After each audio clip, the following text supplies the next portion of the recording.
جی حضور حضرت ابراہیم علیہ السلام کو للناس امامہ بھی فرمایا گیا، کیا وہ ساری قوموں کے لیے تشریف لائے تھے؟ للناس امامہ، ہاں جی، حضرت صلی اللہ علیہ وآلہ وسلم کی کے متعلق ایک پیشگوئی ہے۔ حضرت ابراہیم کی نسل میں سے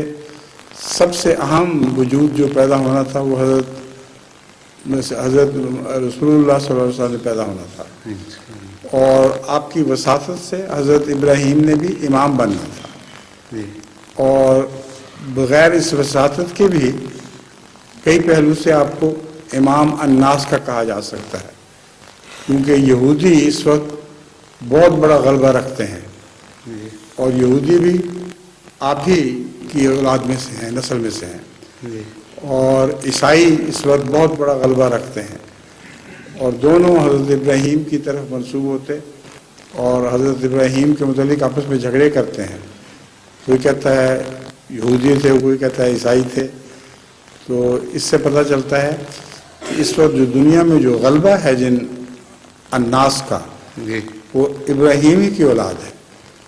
اور سب سے بڑا غلبہ تو رسول اللہ صلی اللہ علیہ وسلم کی وساطت سے ابراہیم کو نصیب ہوگا، جبکہ دنیا کی اکثریت مسلمان ہو چکی ہوگی۔ جی جزاک اللہ حضور، اجازت ہو تو اجازت ہے۔